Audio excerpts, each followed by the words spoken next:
ସେ ମୋ ସହିତ କଥା ହେବା ଆରମ୍ଭ କଲା। ଗତ ରାତି ମୁଁ ଏକ ଝିଅକୁ ଦେଖିଲି। ସେ ମୋ ଘର ଭିତରେ ଥିଲା। କବାଟ ବନ୍ଦ ଥିଲା।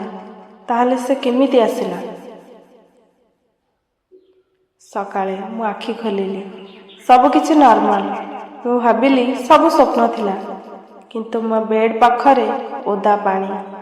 ମୋ ହୃଦୟର ଧଡ଼କନ ବଢ଼ିଗଲା। ଏହା ସ୍ୱପ୍ନ ନୁହେଁ। ମୁଁ ଘର ଛାଡ଼ି ବାହାରକୁ ଗଲି।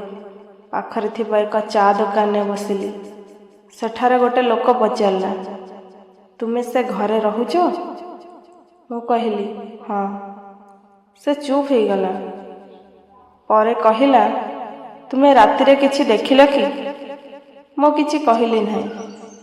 ସେ ନିଜେ କହିଲା, ସେ ଝିଅ ଏବେ ବି ସେଠି ଅଛି।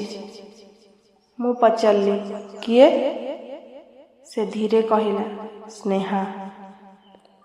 ସେ ଲୋକ ପୁଣି କହିଲା, ସ୍ନେହା ଗୋଟେ ଦିନ ହଠାତ୍ ଗାୟବ ହୋଇଗଲା।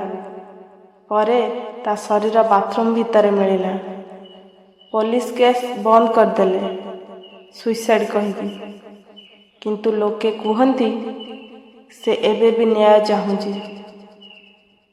ଏ କଥା ଶୁଣିଲା ପରେ ସେଇ ରାତିରେ ମୁଁ ଭୟରେ ଲାଇଟ୍ ଅନ୍ କରି ଶୋଇଲି। 2ଟା ବେଳେ ଲାଇଟ୍ ଅଫ୍ ହୋଇଗଲା। ମୁଁ ଉଠିଗଲି। ହଠାତ୍ ମୋ ପଛରେ କିଏ ନିଶ୍ୱାସ ନେଉଥିଲା। ମୁଁ ଧୀରେ ବୁଲିକି ଦେଖେ ତ ସେ ଝିଅ ମୋ ବେଡ୍ ଉପରେ ବସିଥିଲା। ସେ ମୋ ପାଖକୁ ଆସିଲା। ତାର ଥଣ୍ଡା ହାତ ମୋ ମୁହଁ ଉପରେ। ସେ ଧୀରେ କହିଲା, ତୁମେ ମୋତେ ଦେଖିପାରୁଛ? ତେଣୁ ତୁମକୁ ମୋତେ ସାହାଯ୍ୟ କରିବାକୁ ପଡ଼ିବ। ମୁଁ ଭୟରେ କହିଲି, କେମିତି ସାହାଯ୍ୟ?